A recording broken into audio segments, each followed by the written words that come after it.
Vamos abrir lá, vamos ler, irmãos. 1 Coríntios 1, versículo 27. Se repete o tempo todo nas Escrituras.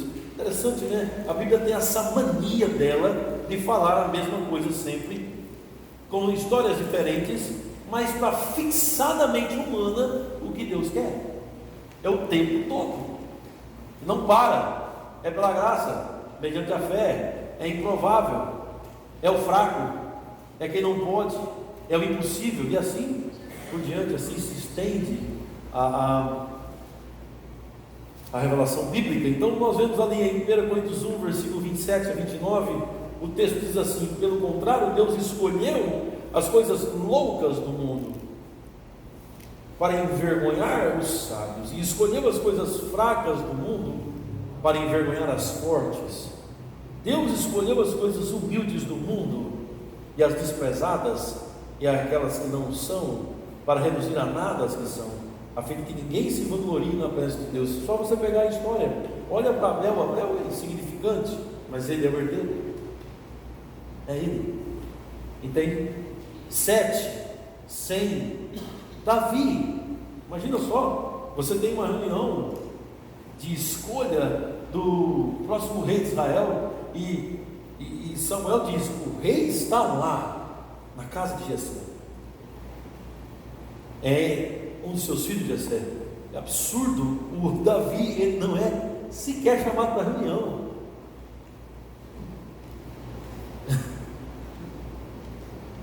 Que coisa, ele não é sequer chamado para reunião. Não é.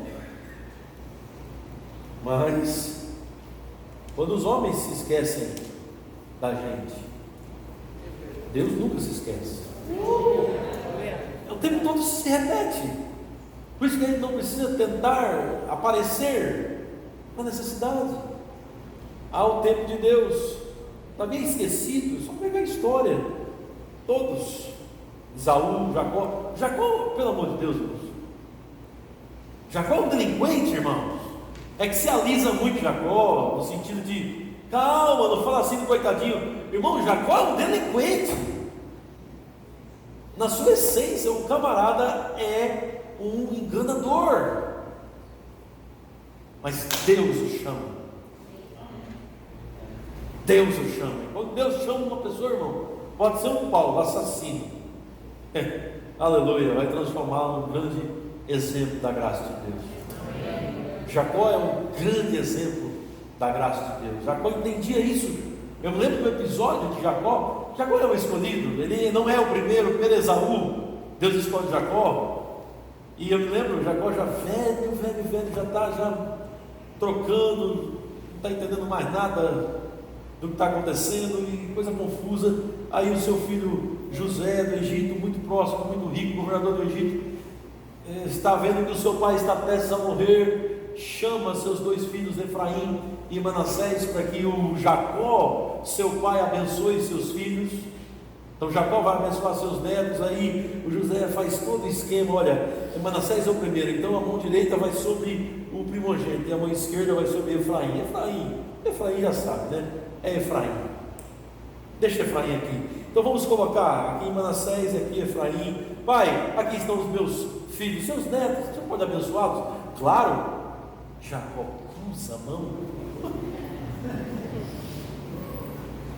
Imediatamente José interrompe o pai. Porque eu fico pensando na conversa de José com Efraim e Manassés. Meses, dias.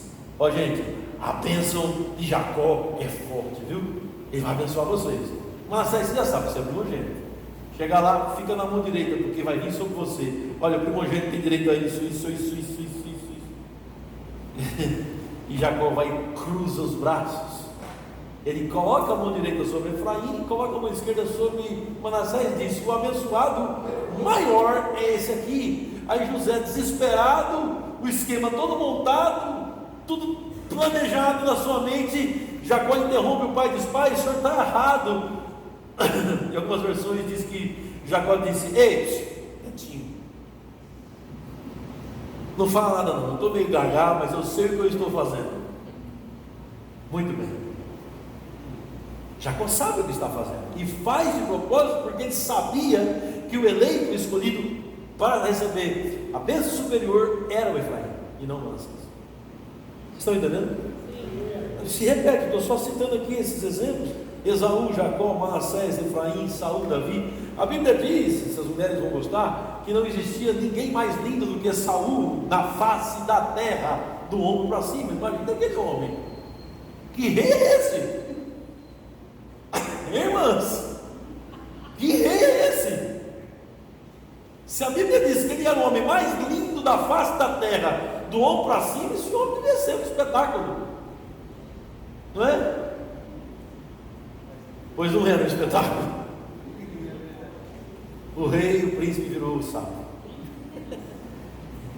Não era? O Davi, sisudo de palavras, difícil de se relacionar com ele. Difícil. Camarada complexo. Dava de ovelhas. Homem braçal. Mas foi quem Deus elegeu. Amém, irmãos? Amém. Deus escolheu Davi, aleluia. Então esses temas são enxertados e enxergados na Bíblia o tempo todo. O Velho Testamento, irmãos, ele precisa ser interpretado à luz do Novo Testamento, à luz da Nova Aliança. Nós precisamos ver a continuidade da história. Deus não tem dois povos, Deus só tem um povo, o povo da aliança da graça. É o povo eleito e escolhido em Cristo Jesus. No Velho Testamento e no Novo Testamento é o povo da aliança da graça. Não existe dois povos. Ah, mas o judeu cristão é mais especial. Não tem nenhuma diferença. Ah, Israel é o relógio do mundo. Que isso? Israel não é o relógio do mundo? Acabou. Acabou. Quando, irmãos, o templo foi destruído no ano 70, acabou, irmãos. Agora a única coisa que se espera sobre Israel, sobre Jerusalém, é no último dia, nos últimos dias, ou nos últimos dias, em que a porta vai se abrir para eles para a salvação. Ponto final. Eles não são referência mais não. Deus só tem um povo. O povo de Deus é a referência. A igreja do Senhor Jesus, formada pelos lavados e redimidos pelo sangue de Jesus. Alguém pode dizer amém? Amém. Teologia bíblica. Na teologia bíblica as histórias não estão soltas. Abraão não está solto de Davi, Sansão não está solto de Davi, e todos os profetas do Velho Testamento não estão soltos de Cristo. Tudo que Paulo disse, Tiago disse, Hebreus disse, não está solto de Jesus Cristo. Está tudo conectado, a história é uma só. Olha o que Mateus faz, é impressionante, irmãos. O que Mateus faz? Mateus escreve o Evangelho, né? E ele conta sobre Jesus, mas é simplesmente assustador. Mateus, ele conta a caminhada do povo de Israel, nascendo como nação, saindo do Egito, sendo construído, a palavra certa, não é construído, nem criado, mas a palavra certa, sendo impulsionado como uma grande nação, saindo do Egito, vai atravessar o Mar Vermelho, vai entrar na Terra Prometida. Coisas grandes vão acontecer. Aí vem Mateus e conta essa história falando de Jesus. Em Mateus capítulo 1, versículo 1, Jesus é o filho de Abraão e é o filho de Davi. A história do Messias é contada em 5 capítulos de Mateus, e é igual à história de Israel. Em Mateus 1, versículo 1, Jesus é o filho de Abraão, filho de Davi. No capítulo 2, Jesus tem que fugir para o Egito como bebê para ser liberto. Depois ele é tirado do Egito no capítulo 2. No capítulo 3 ele é batizado nas águas. Israel, irmãos, sai do Egito. A história do povo sai do Egito. Moisés o tira com mão forte, Deus, né? Através de Moisés. E antes de entrar no deserto, eles passam pelo Mar Vermelho. E 1 Coríntios capítulo 10, o apóstolo Paulo vai e diz assim: Israel estava sendo batizado no mar. Olha aqui, como é que Paulo enxergou isso? O batismo do povo de Israel, do povo judeu, é no Mar Vermelho, quando eles atravessam. Em Mateus capítulo 3, Jesus é batizado nas águas do Rio Jordão. Em Mateus capítulo 4, Jesus vai para o deserto. Israel sai do Mar Vermelho e vai para o deserto, fica 40 anos. Jesus sai do Rio Jordão e vai para o deserto em 40 dias. Mateus está contando, a gente não enxerga assim, naquele tempo os gentios não enxergavam, Mateus é judeu, os gentios não enxergavam, os gentios estão sem saber, mas os judeus sabem o que Mateus está dizendo. Os judeus sabem a história que Mateus está contando passo a passo. E em Mateus capítulo 4, irmãos, Jesus Cristo vai para o deserto para ser tentado pelo diabo, fica 40 dias e 40 noites. Em Mateus capítulo 5, Jesus sobe ao monte para explanar a lei de Deus. E o povo de Israel, no deserto, no final, recebe a lei de Moisés. E essa lei é dada no monte. O Filho de Deus é contado por Mateus, passo a passo, na história de Israel. Jesus é expressado o tempo todo. Sai do Egito, passa pelas águas, caminha para o deserto, sobe no monte, ensina como quem tem autoridade. Ele está contando a história de Jesus, comparando com a história de Israel. E aí, irmãos, encerrando nossa primeira aula, eu encerro com essas perguntas aí da sua apostila. São 3 perguntas que eu quero, hoje de noite, fazer uma aplicação dessa mensagem, uma aplicação dessa introdução à teologia bíblica. A primeira pergunta é a seguinte: Pastor Luciano, qual é a vantagem de enxergar as Escrituras com uma teologia robusta, com uma visão que enxerga o grande plano da redenção? Qual é a vantagem de enxergar as Escrituras com um entendimento cristocêntrico, como é ensinado pelo apóstolo Paulo na teologia bíblica? Qual é a vantagem de tudo isso? Em primeiro lugar, a visão da grande história, que é a visão da redenção, e a teologia bíblica dá sentido a cada história. Cada história da Bíblia, irmãos, só tem sentido quando ela aponta para a grande história. História nenhuma na Bíblia, se não apontar para a grande história, ela está desconectada, não era nem para estar ali. Mas isso não existe. São 66 livros com centenas de histórias e todas elas estão apontando para a grande história. Em primeiro lugar, a grande história que dá sentido às pequenas histórias. Só é valoroso aprender e entender cada história bíblica se eu sei o porquê e aonde aquilo vai me levar. Os irmãos estão entendendo? Segundo lugar, qual a vantagem de eu enxergar a Escritura como uma teologia bíblica, cristocêntrica, da grande história? Qual é a vantagem? Em segundo lugar, a visão da grande história dá sentido à minha história. É isso. Pessoas estão me procurando dizendo: pastor, agora eu estou tendo prazer de ler a Bíblia, porque era isso que era para ser encontrado na Bíblia, a grande história. E pessoas me procurando dizendo: pastor, eu estou tendo alegria de novo de olhar para as Escrituras e achar Jesus nela, e de ver essa história tão linda. Irmãos, essa é a história mais linda do mundo. Essa é a história das histórias. Nada se compara a isso. Isso é Deus, irmãos, o Criador dos céus e da terra, que resolveu se revelar a nós, nos inseriu na sua própria história. Deus tem uma história que Ele criou, e Ele resolveu colocar você nessa história. E aí, irmão, irmã, começa os problemas da vida, as dificuldades, as lutas que a gente enfrenta, começa tudo a ficar tão pequeno, tudo tão insignificante. Você começa a olhar para o grande desenrolar de Deus da história, e você começa a pensar: peraí, o que eu represento nisso? Você representa muito. Por isso que Deus odeia divórcio. Deus odeia a desobediência. Deus odeia a carnalidade, odeia o pecado, porque vai contra a sua história, entende? De redenção do seu povo. E e a gente começa a viver uma vida santa na terra, essa é a palavra, por causa da grande história. Você fica mais tolerante porque você lembra de Jesus. Você anda mais no amor porque você lembra de Jesus. Não é porque você é uma pessoa legal, ou eu sou uma pessoa legal.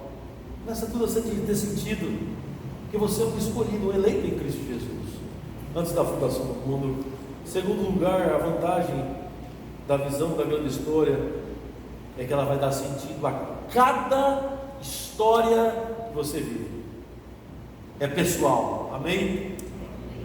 Em terceiro lugar, irmãos, nós ficamos igual ao apóstolo Paulo em Romanos capítulo 11, no finalzinho, onde ele explode louvor e adoração, contando essa grande história, falando que no Romanos capítulo 10, 9, que Deus escolhe um povo, mostrando que a salvação é pela fé, em Romanos capítulo 10, em Romanos capítulo 11, explicando esse plano de uma forma tão extraordinária. Então Paulo ele não tem o que fazer a não ser despertar um grande louvor a Deus.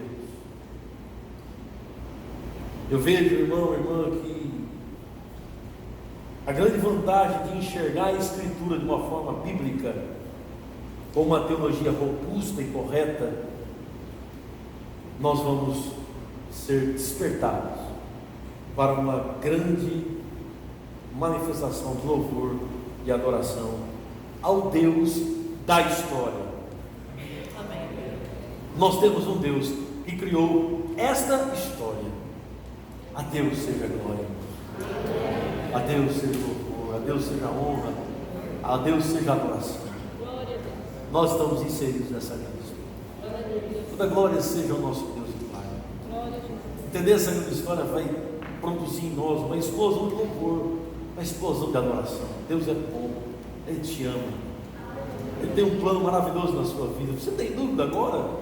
Você está inserido nesse plano. Esse plano é tremendo. A graça do Senhor, irmão e irmã, é maior que a vida.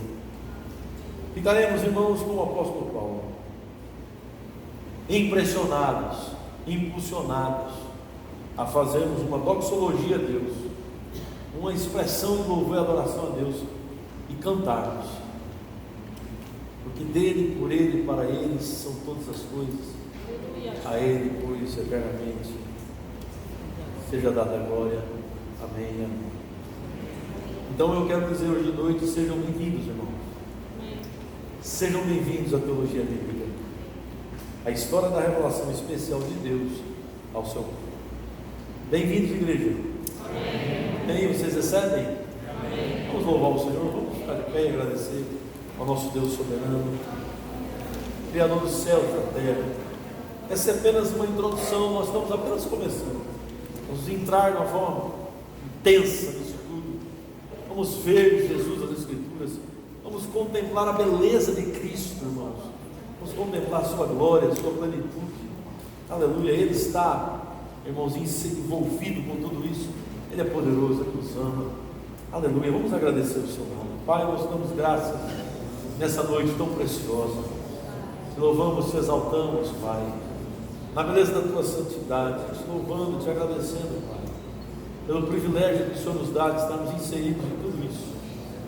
Fazemos parte dessa história tão linda, Pai, tão maravilhosa, e sabemos, Pai, que o Senhor nos salvou, nos regenerou para uma viva e rica esperança, e contemplar sua glória, Pai, ver, aleluia, a nossa vida envolvida com tudo isso, e ver Jesus através das Escrituras.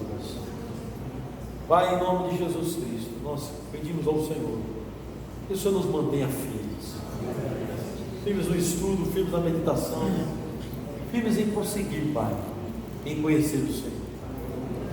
Prossigamos em conhecer o Senhor. Aleluia. Graças te damos, Pai, pela proteção, pelo sangue de Jesus, que o Senhor nos livre de todo mal. Obrigado, Pai, pelo seu cuidado com a sua igreja, a sua igreja que se move no poder do Espírito Santo. A ti seja a glória, a honra, o louvor e a adoração. Nós oramos, Pai querido, em nome do Senhor Jesus Cristo. Amém, queridos irmãos? Amém. Deus seja louvado. Pastor Lázaro, tem algum aviso que você queira dar? Então, nós queremos convidar vocês e pedir a vocês para convidar outras pessoas para a nossa aula.